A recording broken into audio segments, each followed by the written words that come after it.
Mon corps m'appartient. Tu ne peux rien m'imposer, dit Trevor, la voix glaciale, en se détournant de moi dans notre chambre. Ces mots me frappèrent comme un coup physique, me laissant là, debout, vêtu de la nuisette de soie que j'avais soigneusement choisie pour notre 6e semaine d'anniversaire. 6 semaines. 6 semaines de mariage, et mon mari ne m'avait pas touchée une seule fois. Je m'appelle Justine Crawford et, à 27 ans, je croyais avoir trouvé mon conte de fées lorsque Trevor Caldwell me demanda en mariage le printemps dernier à Denver, dans le Colorado. Le mariage avait été tout ce dont j'avais rêvé, une cérémonie splendide au prestigieux Highlands Country Club, entourée d'amis et de familles qui célébraient ce qu'ils pensaient être le commencement de mon bonheur éternel. Mais ce soir-là, dans notre chambre, en observant le dos raide de mon mari qui feignait de lire sur son téléphone, je compris que quelque chose n'allait pas. Quelque chose de terrible. Trevor, nous sommes mariés, murmurai-je, à peine audible. Je suis ta femme. Je veux seulement comprendre pourquoi tu refuses même de me tenir la main, sans parler d'eux. Ne termine pas cette phrase, m'interrompit-il sèchement, en se retournant enfin. Ses yeux verts, autrefois chaleureux et tendres durant nos fiançailles, n'exprimaient plus qu'agacement. Je t'ai dit que mon corps m'appartient. Le mariage ne te donne aucun droit dessus. Tu dois respecter mes limites. Le mot « limite » me gifla. Pendant nos 8 mois de fréquentation, Trevor avait été affectueux, romantique même. Il m'attirait contre lui pendant les films, m'embrassait tendrement à la fin de nos rendez-vous, me tenait la main lorsque nous nous promenions dans Washington Park. Mais dès notre retour de lune de miel à Aspen, une lune de miel où il avait prétexté la fatigue chaque nuit, tout avait changé. Comme si un interrupteur s'était inversé, transformant l'homme que j'avais épousé en un étranger qui reculait dès que je m'approchais. Ce n'est pas normal, dis-je, la voix s'affermissant. Les couples mariés sont intimes. Ils partagent un lit. Ils se touchent, Trevor éclata d'un rire amer. Tu veux parler de ce qui est normal. Le normal, c'est respecter les choix de son partenaire. Le normal, c'est ne pas forcer quelqu'un à un contact physique qu'il ne veut pas. Je le fixai, sentant le sol se dérober sous mes pieds. Ces mots, dans l'absolu, étaient justes. Le consentement comptait. Les limites comptaient. Mais il y avait quelque chose de profondément faux dans la façon dont il maniait ces notions comme des armes contre sa propre épouse. L'homme qui m'avait courtisé, qui m'avait murmuré des promesses d'avenir, qui semblait si pressé de m'épouser, avait disparu. Lorsqu'il quitta la chambre, me laissant seule avec ma confusion et une suspicion grandissante, je pris une décision qui allait tout changer. Quelque chose clochait gravement dans mon mariage, et j'allais découvrir quoi. Le lendemain matin, j'étais assise à la table de la cuisine, fixant mon café intact tandis que Trevor se déplaçait dans la pièce avec une précision mécanique. Il avait toujours été organisé, mais depuis peu, ses gestes tenaient presque de l'obsession.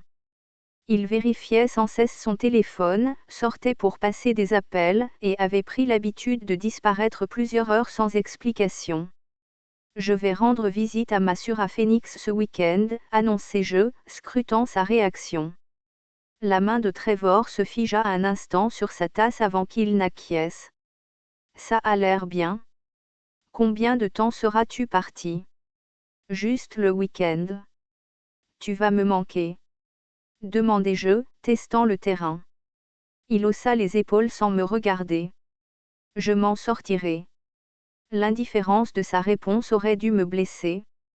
Mais au contraire, elle confirma mes soupçons. Trevor paraissait soulagé chaque fois que je quittais la maison. Durant notre relation, il détestait quand ses voyages d'affaires nous séparaient, même un jour. À présent, il semblait presque encourager mon absence. Je l'observais tandis qu'il faisait défiler son téléphone. Trevor était indéniablement séduisant, grand, une épaisse chevelure sombre, et ses yeux verts saisissants qui avaient attiré mon regard, autrefois, dans un café du centre-ville. Il prétendait travailler comme conseiller financier, mais je n'avais jamais rencontré un seul de ses collègues ni de ses clients. Quand je lui posais des questions sur son emploi, il me donnait des réponses vagues, évoquant la confidentialité et la protection de la vie privée de ses clients. Trevor, dis-je prudemment, je pensais que nous devrions consulter un conseiller conjugal. Cette distance entre nous, ce n'est pas sain. Sa tête se redressa brusquement, et pendant une fraction de seconde, je vis passer dans ses yeux quelque chose qui ressemblait à de la panique, peut-être de la peur. Mais ce fut si rapide que je doutais l'avoir réellement vu. Nous n'avons pas besoin de thérapie, dit-il d'une voix ferme. Il nous faut juste du temps pour nous adapter à la vie de couple. Tout le monde ne trouve pas immédiatement le rythme parfait. Cela fait 6 semaines, lui rappelai-je. 6 semaines, ce n'est rien dans une vie entière à deux, répondit-il. Mais sa voix sonnait comme un texte répété d'avance, comme s'il avait préparé cette réponse. Cet après-midi-là, après que Trevor fut parti pour ce qu'il prétendait être une réunion avec un client, je fis quelque chose que je n'aurais jamais imaginé, je fouillai dans ses affaires. Non pas par jalousie, mais convaincu, de plus en plus, que l'homme que j'avais épousé me cachait des secrets. Son bureau à domicile était méticuleusement rangé, presque trop. Ses tiroirs ne contenaient que du matériel de bureau basique. Son classeur ne renfermait que des documents financiers génériques. Son ordinateur était protégé par un mot de passe. Alors que j'étais sur le point d'abandonner, je remarquai quelque chose d'étrange. Dans la corbeille, partiellement recouvert par d'autres papiers, se trouvait un reçu d'une boutique de fleurs à Las Vegas. La date correspondait à 3 semaines plus tôt, quand Trevor avait affirmé être à une conférence financière à Salt Lake City. Le reçu était pour une douzaine de roses rouges. Et, au dos, écrit de la main de Trevor, figurait un numéro de téléphone avec un indicatif du Nevada. Mes mains tremblaient lorsque je pris en photo le reçu avec mon téléphone. Quoi que Trevor cache, j'allais le découvrir. L'homme que j'avais épousé vivait dans le mensonge, et je méritais de savoir la vérité. Ce soir-là, je restai dans ma voiture, garée devant l'immeuble de bureau où Trevor prétendait travailler, observant à travers les baies vitrées du hall. J'avais appelé plutôt son supposé lieu d'emploi, demandant à parler à un certain Trevor Caldwell, mais on m'avait répondu qu'aucune personne de ce nom n'était employée là-bas. Le garde de sécurité que j'avais eu au téléphone avait été désolé, mais catégorique, il travaillait dans cet immeuble depuis 5 ans et n'avait jamais entendu parler de Trevor. Lorsque la voiture de Trevor entra sur le parking à 18 heures, je m'enfonçai dans mon siège, le regardant s'installer dans son véhicule pendant plusieurs minutes, parlant avec animation au téléphone. Même de loin, je pouvais voir que son langage corporel était totalement différent de celui qu'il affichait à la maison. Il souriait, riait, gesticulait même de la main libre, comme s'il vivait la plus agréable des conversations. Après 20 minutes, il termina l'appel et entra dans le bâtiment, non pas vers des bureaux, mais vers le café du rez-de-chaussée. Il commanda une boisson et s'installa à une table d'angle, sortant son ordinateur portable. Pendant l'heure qui suivit, il donna l'impression de travailler, mais quelque chose sonnait faux. La scène semblait mise en scène, comme une pièce de théâtre. Quand enfin il sortit, il jeta à la poubelle ce qui ressemblait à de faux documents et rentra chez lui. Je le suivis à distance, l'esprit en ébullition. L'homme que j'avais épousé n'était pas celui qu'il prétendait être. La question était désormais, qu'est-ce qu'il cachait ? Et pourquoi m'avait-il épousé ? En arrivant 10 minutes après lui, Trevor était déjà sous la douche. J'en profitai pour examiner son téléphone, laissé à charger sur la table de nuit. L'appareil était verrouillé, mais je me souvenais de son code, la date de notre mariage. Le cœur battant, je tapai les chiffres, et, miracle, le téléphone se déverrouilla. Ce que je découvris me glaça le sang. Des messages avec une certaine Amanda, remplis d'échanges intimes et de déclarations d'amour. Des photos de Trevor avec une femme que je ne reconnaissais pas, tous deux portant des alliances, posant devant ce qui ressemblait à un tribunal. Le dernier message, envoyé quelques heures plus tôt, disait : « Tu me manques, bébé. J'ai hâte de te voir ce week-end. » Toute cette histoire est presque terminée. La douche coulait encore lorsque j'envoyais les photos et les messages les plus accablants sur mon propre téléphone, avant de replacer soigneusement celui de Trevor. Mes mains tremblaient tellement que je peinais à tenir mon portable en contemplant la preuve de cette double vie. Quand Trevor sortit de la salle de bain, enveloppé d'une serviette, fredonnant doucement, je faisais semblant de lire un magazine sur le lit. Il paraissait sincèrement heureux, pour la première fois depuis des semaines. Et désormais, je comprenais pourquoi. Il menait deux vies, et apparemment, celle avec moi était celle qu'il voulait achever. Je pense que je vais me coucher tôt ce soir, dis-je, d'une voix neutre. Bonne idée, répondit Trevor. Et je ne manquai pas d'entendre le soulagement dans sa voix. Bonne nuit, Justine. Allongé dans le noir, écoutant sa respiration régulière, je pris une décision qui allait bouleverser nos vies à tous les deux. Demain, je contacterai un avocat et découvrirai qui j'avais réellement épousé. Le cabinet de maître Patricia Renly se trouvait au centre-ville de Denver, au 15e étage d'une tour moderne offrant une vue panoramique sur les Rocheuses. J'avais choisi Patricia pour sa réputation dans les affaires de divorce complexes. Mais en exposant les preuves que j'avais réunies sur son bureau en acajou, je compris que j'avais affaire à bien plus qu'un simple échec conjugal. Justine, dit Patricia d'une voix grave, en étudiant les photos sur mon téléphone. Ce que vous me montrez suggère un cas potentiel de bigamie. Ce n'est pas seulement un motif de divorce. C'est possiblement criminel. Le mot « bigamie » me frappa comme une nouvelle gifle. J'avais soupçonné une liaison, peut-être même que Trevor m'avait épousée pour des raisons financières, mais l'idée qu'il était déjà marié à une autre ne m'avait jamais traversé l'esprit. C'est impossible, murmurai-je. Nous avons un certificat de mariage. Nous avons été unis par un officiant agréé au country club. Plus de 200 témoins étaient présents. Patricia hocha la tête avec gravité. Votre mariage est légalement valide de votre côté, ce qui rend la situation de Trevor extrêmement problématique s'il est effectivement marié ailleurs. La bigamie est un crime dans le Colorado, passible de 6 ans de prison. Elle attrapa son téléphone. Je recommande de faire appel immédiatement à un détective privé. Nous devons déterminer si cette Amanda est bien son épouse et, si oui, où et quand ils se sont mariés. Si leur union est antérieure à la vôtre, alors votre mariage est nul et Trevor a commis un crime grave. Quelques heures plus tard, je me retrouvai dans le bureau du détective Michael Torres, ancien policier devenu enquêteur privé spécialisé dans les fraudes matrimoniales. C'était un homme trapu d'une 50aine d'années, au regard vif et au ton direct qui m'inspira immédiatement confiance. J'ai déjà vu des cas comme celui-ci, dit-il en prenant des notes pendant que je racontais mon histoire. Le schéma est souvent le même.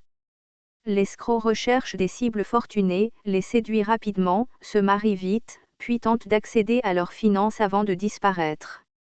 Le manque d'intimité est un signal d'alarme. Beaucoup évitent le contact physique car cela complique leur stratégie de fuite. Mais Trevor semblait tellement sincère quand nous sortions ensemble, protestai-je. Il était romantique, attentionné. Il paraissait vraiment tenir à moi. Le détective Torres me regarda avec une certaine compassion. Ces gens sont des manipulateurs hors pair, Justine. Ils étudient leurs victimes à fond, apprennent leur centre d'intérêt, leur passé, leur vulnérabilité. Ils deviennent exactement ce que vous voulez voir. Il sortit un contrat. Je dois vous prévenir, ce que nous pourrions découvrir sera peut-être très douloureux. Êtes-vous prête à envisager que tout, dans votre relation, n'ait été qu'un mensonge? Je pensais aux 6 dernières semaines de confusion et de rejet. À l'étranger froid partageant mon lit, aux appels téléphoniques et aux disparitions inexpliquées.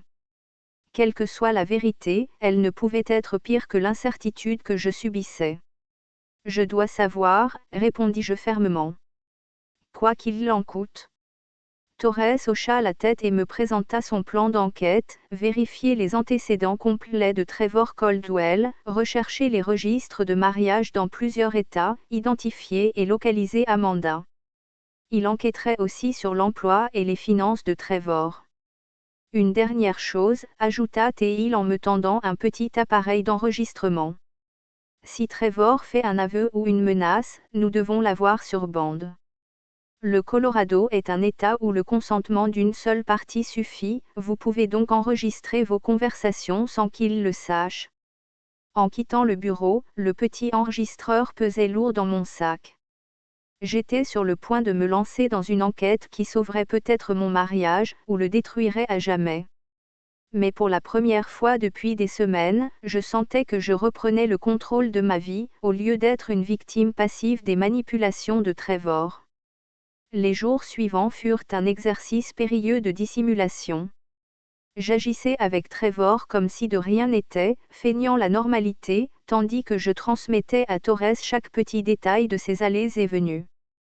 Trevor devenait de plus en plus difficile à cerner. Parfois, il semblait presque vouloir être un mari, préparant le dîner, me proposant de regarder un film. Mais la façade se fissurait toujours dès que je cherchais à établir le moindre contact physique. Chaque fois que je posais ma main sur la sienne, il se crispait. Chaque fois que je suggérais un week-end en amoureux, il changeait de sujet. C'était comme vivre avec un fantôme. Puis, un jeudi soir, je captai enfin une piste claire. Trevor sortit en prétendant dîner avec un client. Mais une heure plus tard, Torres m'envoya une photo par message, Trevor, assis dans un restaurant chic du centre-ville, en train de dîner non pas avec un client, mais avec Amanda. Sur l'image, on voyait Trevor rire à gorge déployée, son regard tendre posé sur elle. La complicité entre eux était indéniable.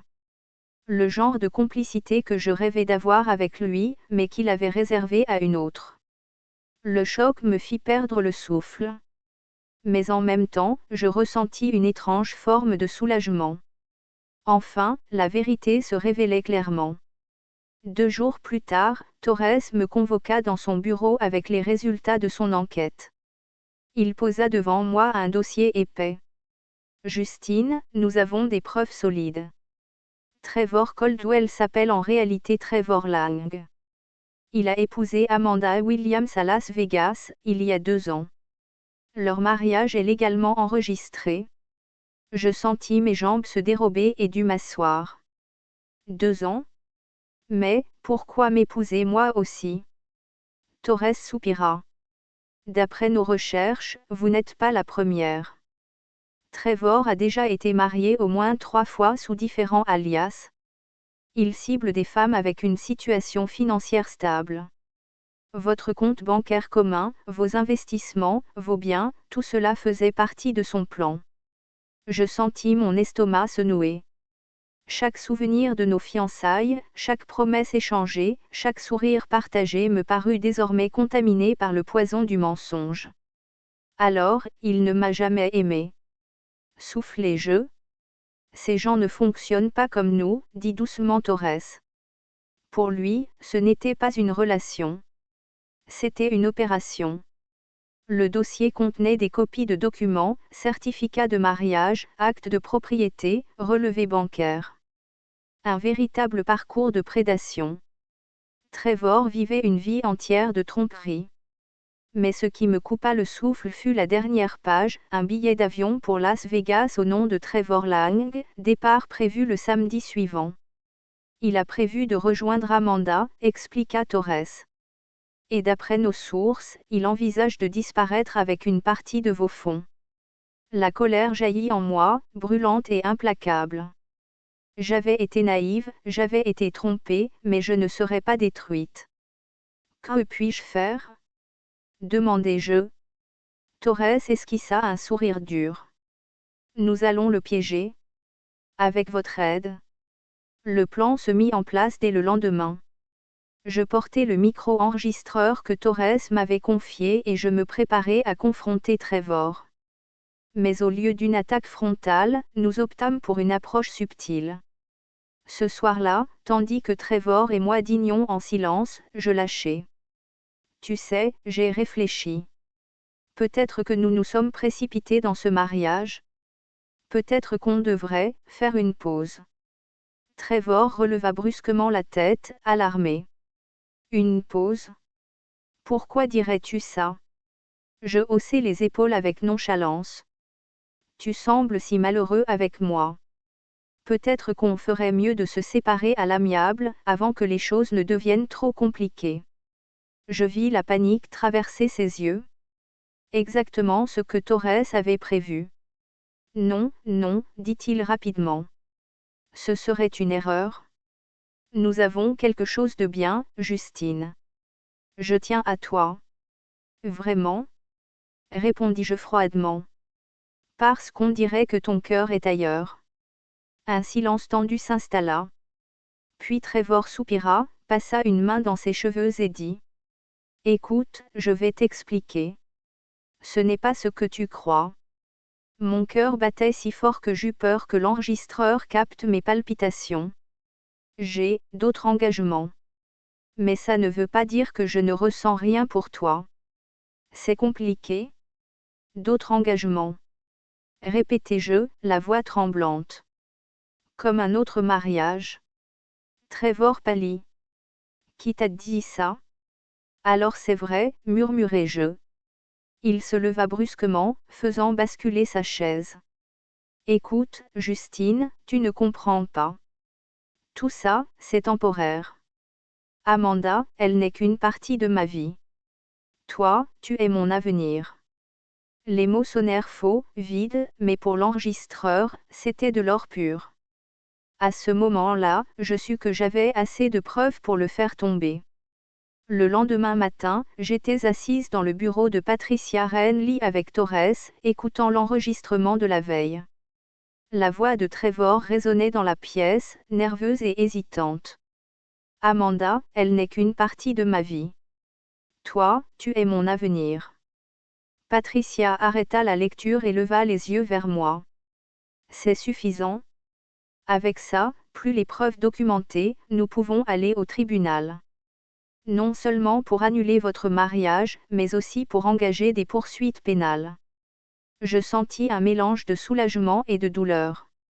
Soulagement de savoir que la vérité éclatait enfin. Douleur de réaliser que l'homme que j'avais épousé n'avait jamais été réel.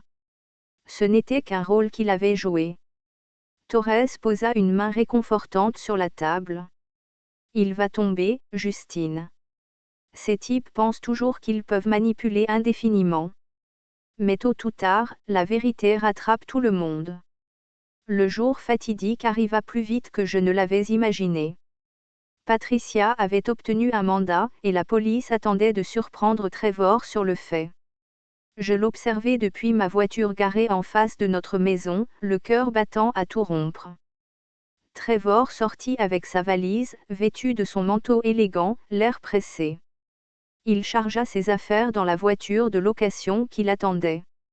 C'est à ce moment-là que les voitures de police surgirent, bloquant la rue. Les agents jaillirent, armes au poing. Trevor, pris de panique, tenta de courir, mais 2 policiers le plaquèrent au sol. Trevor Lang, vous êtes en état d'arrestation pour bigamie, fraude et falsification de documents. Cria un agent. Je restai figé, regardant l'homme qui avait été mon mari menotté sous mes yeux. Il me jeta un regard, mélange de colère et de désespoir. Justine. Tu ne comprends pas. Je faisais ça pour nous. Hurla-t-il, alors qu'il l'emmenait. Mais je compris parfaitement. Il n'avait jamais rien fait pour nous. Tout avait toujours été pour lui. Les semaines qui suivirent furent une période d'émotions contradictoires.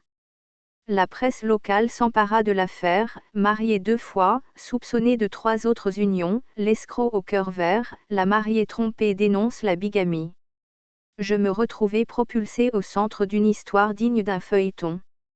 Mes amis m'entouraient de soutien, mais je ne pouvais m'empêcher de me sentir trahi, sali par le mensonge.